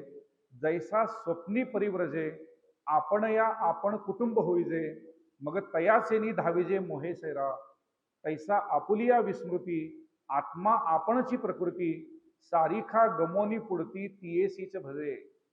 एखादा संन्यासी ज्याप्रमाणे स्वप्नामधल्या स्त्री पुरुष इत्यादी परिवाराच्या मोहानं स्वप्नाच्या अधीन होऊन स्वैर धावू लागतो, त्याप्रमाणे जीवात्मा प्रकृतीला वश होऊन मनासह पंच ज्ञानेंद्रियांनी पंच विषयांच्याकडे धावायला लागतो. ह्याच्याकरता मी काल किंवा परवा गोष्ट सांगितली की एक गरीब माणूस होता, तो स्वप्नामध्ये राजा झाला. आता ते राजा किंवा धनवान झाल्यानंतर त्यानं आनंद वाटावं का त्या आनंदाचा बाजार मांडावा, सांगितलं ना. मग त्यानं सिल्कच्या कापडाचं दुकान काढलं आणि स्वतःची शेवटी लंगोटी फाडून घेतली. तसं जीवानं जीवदशा जरी पत्करली तरी हे सगळं माईक आहे असं ओळखून निसंगपणे व्यवहार करावा का त्या जीवदशेचा राग लोभ ह्याचा व्यवहार किंवा धंदा मांडून स्वतःची लंगोटी फाडून घ्यावी, आपल्या हातात आहे. पण अज्ञानामुळं ते होत नाही. एक तर मनुष्यानं मन आणि इंद्रिय यांच्या तावडीमध्ये सापडूच नाहीये, आणि सापडलंच तर त्यानं आत्मस्वरूपाच्या चिंतनात लावावं. शरीर माध्यम खलु धर्म साधनम. शरीर हे अतिशय उत्तम साधन आहे. तो देह परमार्थाच्या मार्गाला लावावा. शरीराने ईश्वर सेवा करावी, म्हणजेच समष्टी कल्याणाची कर्म करावीत. श्लोक क्रमांक 8 आणि 8 जो आहे ना, तो एक प्रकारे आपल्याला पुनर्जन्माचा सिद्धांत सांगणार आहे. शरीरम यदवाप्नोती यच्चाप्युत्रामतीश्वर हा गृहीतत्वानी संयाती वायुर्गंधा निवासयात. आता जीव म्हटलं की जन्म मृत्यू आला, पुनर्जन्म आला. मग तो पुनर्जन्म कसा होतो हे सांगण्याकरता 8वा श्लोक आहे की ज्या पद्धतीनं वेन जीव ॲक्वायर्स द बॉडी, जीव आपल्या शरीराशी तादात्म्य पावतो, he brings with him mind and census. मन आणि इंद्रिय याच्या सहित तो जीव असतो. आणि हे when he leaves the body, तो ज्या वेळेला शरीर सोडून जातो त्याच्या वेळेला तो आपल्या बरोबरच्या वासनांचा समूह घेऊन जातो. कशा पद्धतीनं? जसा वारा फुलामधला सुगंध घेऊन जातो. फुल कोमेजतं ना, फुल कोमेजतं म्हणजे मरतं. त्यातला जो सुगंध जो आहे, जो गुण आहे, तो वारा घेऊन गेला. तसं देह पडतो काळाप्रमाणे. इथं वारा आहे, इथं काळ आहे. इथं वाऱ्यानं फुलाला सुकवलं, सुगंध घेऊन गेला. इथं काळानं देहाला सुकवलं, आणि जाताना देहातला सुगंध म्हणजे काय तर देहामधले आपण काल जो विचार केला, कर्माप्रमाणे तयार झालेल्या वासना, कर्म, विपाक, आशय, त्या वृत्तींचा जो समूह आहे, तो वृत्तींचा समूह काळ घेऊन जातो. आणि तो वृत्तींचा समूह जोपर्यंत आहे, तो मग वृत्तींचा समूह काय परत देह घ्यायला भाग पडतो. कारण ईश्वर प्रत्येक गोष्टीला फक्त आणि फक्त तथास्तु म्हणतो. आम्ही ज्या काही इच्छा घेऊन ईश्वराकडे जातो, ईश्वर नियामक आहे या सगळ्या गोष्टींचा. मृत्यूनंतर या वासना त्या ईश्वरापुढे जाऊन सांगतात मग माझी ही इच्छा अपूर्ण राहिली, ठीक आहे. काय इच्छा पूर्ण राहिली तुझी? तर मला तबलजी व्हायचंय. चांगली बोटं देतो तुला. एखादा म्हणेल मला आर्किटेक्ट व्हायचंय, एखादा म्हणेल मला चित्रकार व्हायचंय, एखादा म्हणेल मला बॉडी बिल्डर व्हायचंय, बॉडी बिल्डरला चांगलं शरीर दिलं. एखादा म्हणेल मला प्राध्यापक व्हायचंय, त्याला बुद्धी दिली. एखादा म्हणेल मला डॉक्टर व्हायचंय, त्याला अजून सूक्ष्म बुद्धी दिली. ईश्वर फक्त तथास्तु म्हणतो. त्या सगळ्या वासनांच्यामुळे आपण परत देह घेतो. गंमत अशी आहे ना, हे जर लक्षात आलं की मी कुठल्या कारणासाठी आलेलो आहे, ते कारण जर व्यवस्थित पार पाडलं तर मनुष्य समाधानाला पावतो आणि त्याच्या इच्छा शिल्लक राहत नाही. आता हे ओळखायचं कसं? त्याच्याकरता मला माझा स्वभाव माहिती पाहिजे. 18व्या अध्यायामध्ये या सगळ्याचा उहापोह आलेला आहे बघा, की मनुष्याला हा सारखा जन्म का मिळतो. मनुष्यानं आपला स्वभाव का ओळखावा. स्वभाव म्हणजे आपल्यातले संस्कार आणि गुण. मनुष्याचा स्वभाव बनतो कसा? आपण ज्याला स्वभाव स्वभाव स्वभाव म्हणतो ना, त्या स्वभावाप्रमाणे जर कर्म प्राप्त केलं तर त्यात समाधान आहे. थोडक्यात सांगतो, आता मी जसं बोललो त्याप्रमाणे स्वभाव म्हणजे माझ्यातले संस्कार अधिक गुण. कोणता गुण प्रबळ आहे? धरून चला, माझ्यावरती पूर्वजन्माचे संस्कार किंवा वासना ज्या दृढ झालेल्या आहेत त्या फौजीच्याच धरा. मला परत पुढचा जन्म दिला तर मला एकतर फौजी तरी व्हायचंय, नाहीतर मला डॉक्टर तरी व्हायचंय. बरोबर, ते संस्कार आहेत, माझी तिकडं ओढ आहे. आता त्याला अनुकूल असलेला रजोगुण पण आहे. या दोन गोष्टींना रजोगुण लागेल ना. तर मी माझा विचार करून की माझं शरीर कसं बनलेलं आहे, माझं बेसिक इन्क्लिनेशन कशाकडे आहे, त्याप्रमाणे जर मला माझा व्यवसाय निवडता आला किंवा प्राप्त झाला तर मी समाधानी राहणार नाही का? माझ्यामध्ये कोणती वृत्ती शिल्लक राहील? नाही राहणार. पण मनुष्याचं होतं कसं? महाभारतामध्ये 6 सुख जी सांगितली आहेत ना, की या जगामध्ये सगळ्यात सुखी मनुष्य कुणाला म्हणतात? लौकिकानं केलेली व्याख्या तुम्हाला सांगतो होता. त्याच्यामध्ये 6 गोष्टी आहेत. 6च्या 6 तुम्हाला सांगत नाहीत, पण त्यात एक गोष्ट अशी सांगितलेली आहे की जी विद्या मी शिकलो त्याच विद्येनं माझं अर्थार्जन होत असेल तर. आणि सध्या स्थिती अशी आहे की आम्ही विद्या काहीतरी वेगळी घेतो आणि त्या विद्येचा अर्थार्जनासाठी काही उपयोग होत नाही. माझ्या बाबतीत तसं झालेलं आहे. अर्थगामोच नित्यम नित्यम अर्थोगीताचं असं काहीतरी ते शेवटचं वचन आहे. मला आता पूर्ण पाठ नाहीये, कारण मी अजून त्या मुग्धावस्थेमधनं बाहेर पडलेलो नाही. ते श्रीखंडाचा इफेक्ट आहे. नाहीतर मी तुम्हाला तो महाभारतातला षडलोक जीव सुखानी राजन असा त्याचा शेवट आहे. ही 6 सुख जर असतील तर लौकिकामध्ये मनुष्याला सुखी म्हटलं जातं. त्यातलं एक जे आहे ना, अर्थगामोच नित्यम नित्यम आरोगिताचं. मनुष्याला सतत पैशाचा फ्लो चालू राहावा असं वाटतं, कधीही पेन्शन हाफ वर येऊ नये असं वाटतं. अर्थगामोच नित्यम नित्यम आरोगिताचं. त्याला आरोग्य पण पाहिजे, नुसतं अर्थ नाही, त्याला आरोग्य पण पाहिजे. दुसऱ्या चरणामध्ये 2 सांगितलंय, प्रियंच भार्या प्रियवादिनीच. बायको सुंदर दिसणारी असावी आणि गोड बोलणारी पण असावी. दिस इज व्हेरी रेअर कॉम्बिनेशन. सुंदर बायका गोड बोलत नाहीत, गोड बोलणाऱ्या बायका सुंदर असत नाही. आणि शेवटचे जे चरण आहे त्यात आलेलं आहे, अर्थगामोच नित्यम नित्यम आरोगिताच्या असं काहीतरी. म्हणजे त्याचा सारांश सांगतो, मे बी ती वर्ष चुकतोय मी, की जी विद्या मी शिकतो त्याच विद्येनं जर मला अर्थप्राप्ती होत असेल, या 6 गोष्टी ज्या मनुष्याकडे आहेत, तो मनुष्य लौकिक अर्थानं सुखी ठरतो. हे थोडं विषयांतर झालं, पण सांगण्याचा विषय काय होता? मनुष्याला पुनर्जन्म का प्राप्त होतो? म्हणून आपण प्रयत्न करून आधी स्वतःचा स्वधर्म ओळखावा. स्वधर्म म्हणजे स्वभाव. त्या स्वभावाला अनुकूल असं जर कर्म मिळालं ना, तर आयुष्यातला मेजर कन्फ्लिक्ट तिथे संपतो. आपण सध्या जे मॉडर्न पार्लन्समध्ये बोलतो ना, वर्क लाईफ बॅलन्स राहत नाहीये. आवड एक काहीतरी वेगळीच आहे आणि पोटा पाण्याचा धंदा काही वेगळाच झालाय. आधुनिक मानसशास्त्रामध्ये मंडे ब्ल्यूज नावाची एक कन्सेप्ट आहे. मंडे ब्ल्यूज म्हणजे काय? सोमवारी सकाळी 80% लोकांना कामावर जावंसं वाटत नाही. It is called Monday blues. त्या कंपनीचा मालक आणि नाईट वॉचमन यांना फक्त सोमवार सकाळची वाट ते बघत असतात. मालक का बघतो? तर कारखाना उघडायचा आहे. आणि नाईट वॉचमन का बघतो? घरी जायचं आहे. बाकी 80% एम्प्लॉईजना कारखान्यात काम करायला यावंसं वाटत नाही. का? त्यांची आवड काहीतरी वेगळी आहे आणि नाईलाजानं म्हणून ते तुमच्या कारखान्यामध्ये कामाला येतात.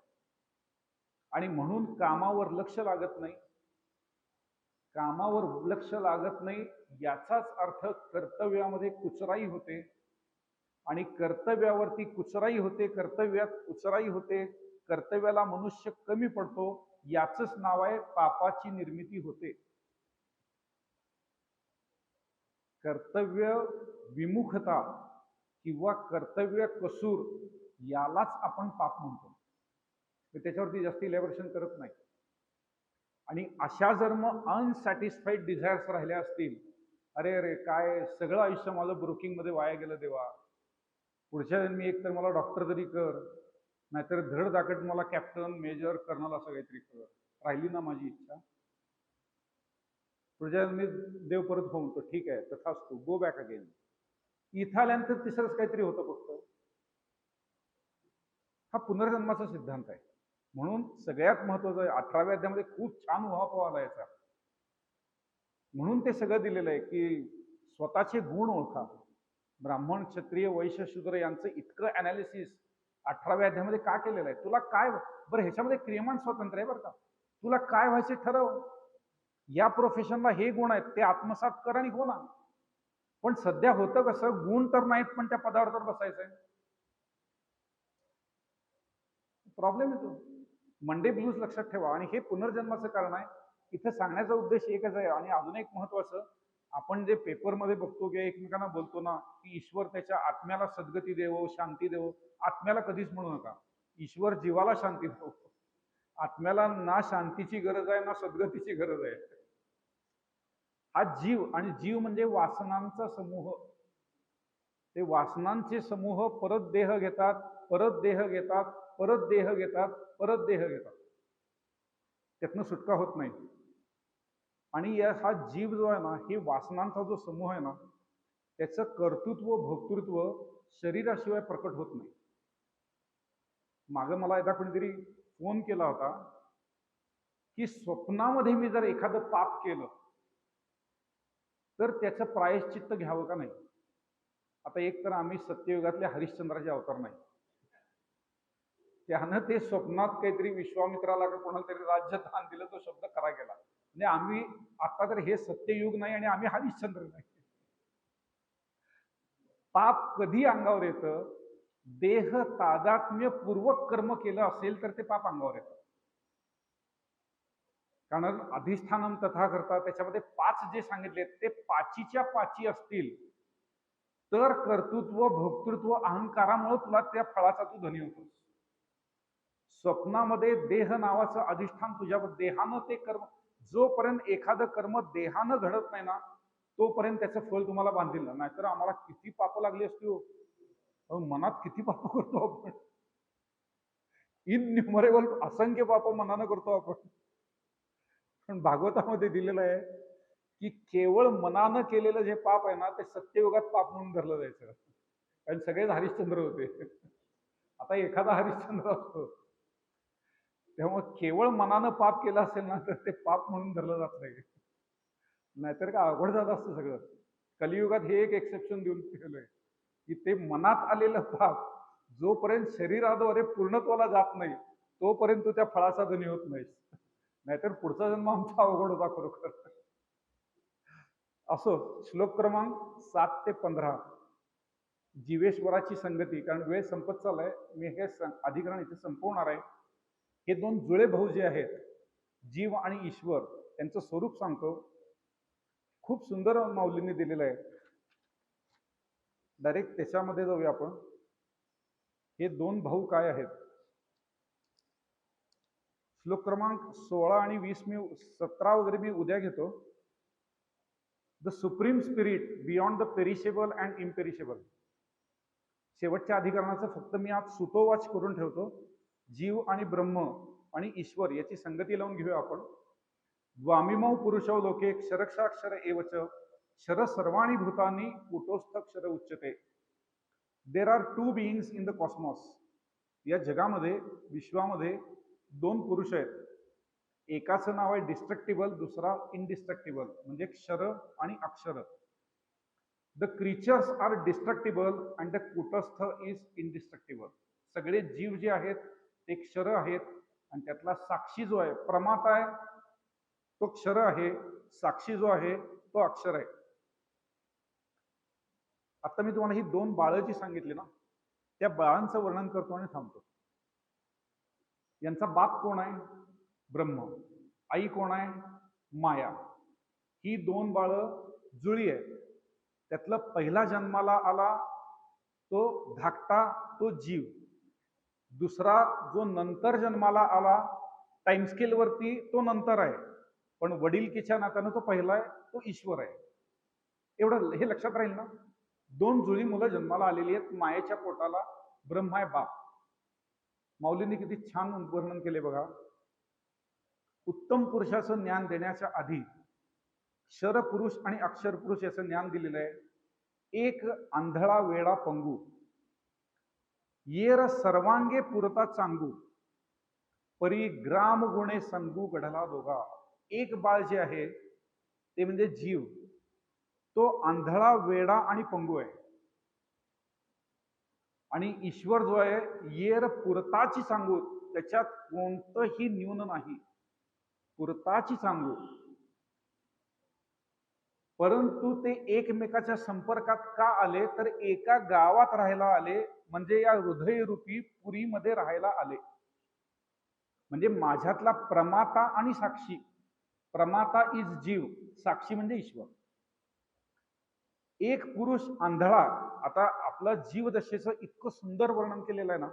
आपल्याला कोणी विचारलं ना की ज्ञानेश्वरीमध्ये जीव कशाला म्हटलंय, तर 36 तत्व जी 13व्या अध्यायाच्या सुरुवातीला सांगितले ना, ती सांगण्यापेक्षा एवढी एक ओवी लक्षात ठेवावी. जीव काय आहे? आंधळा वेडा पंगू. बस याचं नाव जीव. त्याला आंधळा वेडा आणि पंगू का म्हटलेलं आहे? आंधळा म्हणजे आत्मस्वरूपाला जाणत नाही, आत्म अज्ञानी आहे म्हणून आंधळा. वेडा का? तर जगाला सत्य समजतो म्हणून. मिथ्या किंवा खोट्या जगाला सत्य समजतो म्हणून तो वेडा. आणि पंगू का? आणि दुसरा वेडा म्हणजे काय? स्त्री पुत्राधिकांना माझं म्हणणारा. परवाची जी मी गोष्ट सांगितली ना चिन्मयानंदांची, त्यात बहुतेक मी शेवटी इसेन्स सांगायचा विसरून गेलो. आता माझ्या लक्षात आलं ते की ममत्व कसं सोडायचं.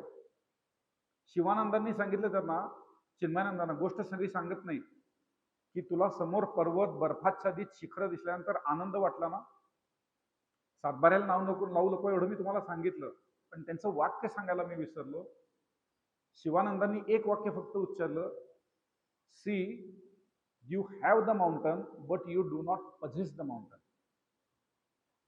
वाक्य परत सांगतो, you have the mountain, you do not possess the mountain. तू आता फक्त समुद्र आहे म्हणतोस, पर्वत आहे म्हणतोस, माझा जोपर्यंत म्हणत नाही तोपर्यंत आनंद आहे, निखळ आनंद आहे. आहे सगळ्या गोष्टींना आहे म्हणा, माझं म्हणू नका. माझं म्हटलं की निखळ आनंदात खडा पडला. शरीर आहे, मन आहे, बुद्धी आहे, बस आहे आहे आहे. किती एका वाक्यामध्ये. चिन्मयानंद म्हटले, आता मला पटलं ममत्व काढणं म्हणजे काय. आहे जरूर म्हण, पर्वत जोपर्यंत आहे म्हणतोस ना, पण यातला निम्मा भाग माझा आहे, मग संपलं. मग त्याची रखवाली आली, एन्करेजमेंट आलं, सरकारचा फाळा आला, सगळं आलं त्याच्यामध्ये. जबाबदारी येऊन पडली. तसं you have the mountain but you do not possess the mountain. मालकी हक्क सांगायला जाऊ नका. आता एकदम आठवलं म्हणून सांगितलं. आंधळा म्हणजे आत्मस्वरूपाला न जाणणारा, वेडा म्हणजे जगाला सत्य म्हणणारा, आणि स्त्री पुत्र धन बंगला गाडी यांना माझं म्हणणारा, आणि पंगू म्हणजे संचित कर्माच्या अधीन असणारा आणि देहाशिवाय पुढे जाऊ न शकणारा. दोन गोष्टींना जीव बांधून घेतलेला आहे स्वतःला. एक म्हणजे संचित कर्म, त्याच्यामुळे जीव दशा आली. बरं, ते संचित कर्म भोगून संपवावं म्हटलं तर त्याला नुसतं संपवता येत नाही. त्याला देहाचा आधार घेऊन ते कर्म पार पाडून ते भोग संपवावे लागतात. म्हणजे एक नाही दोन कुबडे आहेत, दोन पाय नाही आहेत. एक पंगू असता तर परवडलं असतं, पण जीव दोन्ही पायानं पांगळा आहे. एक म्हणजे संचित कर्माची कुबडी लागली, त्याशिवाय प्रारब्ध, त्या संचितूनच प्रारब्ध होतं ना, आणि प्रारब्ध अनुरूपानुसार देह मिळालाय. आणि दुसरं देह धडधाकट पाहिजे ही सगळी कर्म पूर्ण करायला. या दोन कुबड्या. म्हणून जीव म्हणजे काय, 36 तत्वांचा निवाळा विसरलाच तरी चालेल. एक आंधळा वेडा आणि पंगू, आणि दुसरा पुरताची सांगू. पुरताची सांगू म्हणजे ईश्वर. आणि ग्रामगुणे संगू घडीला दोघा. ग्रामगुण म्हणजे काय, हे सगळं विश्व. छोटं गाव नाही, आपल्या दृष्टीनं छोटं गाव आहे. या दृष्टीनं बघितलं, या पुराच्या दृष्टीनं बघितलं तर प्रमाता आणि साक्षी, आणि मोठ्या विश्व या रूपानं जर बघितलं तर जीव आणि ईश्वर, अशी या दोघांची जोडी आहे. आता क्षर आणि अक्षर, आता हे जे दोन सांगितले हे इतकं सुंदर आहे ना. परिग्राम गुडे संगू घडाला दोघा. एका संसार रूपी गावात राहत असल्यामुळे या दोघांचा संबंध घडला आहे. तया एका नामक क्षरू, आंधळा वेडा पंगू जो आहे तो क्षर पुरुष म्हणजे जीव. एका ते म्हणती अक्षरू, तो सर्वस्व चांगला आहे. तो आंधळा नाही कारण तो सर्वज्ञ आहे. तो वेडा नाही कारण माझं म्हणायला काय सगळंच त्याच आहे, मग कशाला माझं म्हणणार ना. आणि तो पंगू नाही कारण त्याला काय संचित कर्म वगैरे, त्याला मनच नाही ना. ईश्वराला मन नाही, मन फक्त जीवाला आहे. आणि मन नसल्यामुळं कोणती वृत्ती नाही, कोणती वासना नाही. त्यामुळे ईश्वराची वासना अपूर्ण राहिली ही भानगड नाही. त्यामुळे येर पुरताची सांगू. आणि मायारूपी नगरीमध्ये, या विश्वामध्ये ते दोघांचा एकत्र जन्म झालेला आहे. त्यातल्या एकाला क्षर म्हटलेलं आहे, एकाला अक्षर म्हटलेलं आहे. पण क्षर आणि अक्षर हे सापेक्षित आहे. ते कसं आहे ते उद्या बघायचं आहे, कारण त्याच्या बियॉन्ड जो आहे तो उत्तम पुरुष आहे. तया एका नाम क्षरू, एका ते म्हणती अक्षरू, या दोहीची परी संसारू कोणला असे. या दोनच गोष्टींनी हा संपूर्ण संसार भरलेला आहे. आता क्षर पुरुष आणि अक्षर पुरुष याचा अधिक लक्षणांनी विस्तार करतात. आता क्षर तो कवण, अक्षर तो किम लक्षण, अजून लक्षणं सांगितली आहेत. ऍक्च्युली आपल्याला अभ्यासाकरता ही दोन लक्षणं पुरे आहेत. एक आंधळा वेडा पंगू, येर पुरताची चांगू, पुरे आहेत. पण माऊली आहेत, त्यांना वाटते आपली मुलं हुशार व्हावीत, थोडं अधिक ज्ञान द्यावं, कारण एवढ्या उन्हाळ्यामध्ये मुरगुडला आली आहेत, श्रीखंड खाऊन सुद्धा डोळे उघडे ठेवून बसली आहेत, थोडं जास्त ज्ञान द्यावं. हा अभिप्राव संपूर्ण विवंचुगा. आता क्षरपुरुषाचे वर्णन करण्याआधी या जगाचा विचार म्हणतात, मग क्षरपुरुष, अक्षर पुरुष आणि उत्तम पुरुष. जे श्लोक क्रमांक 17-18 याच्यामध्ये उत्तम पुरुष सांगितलेला आहे.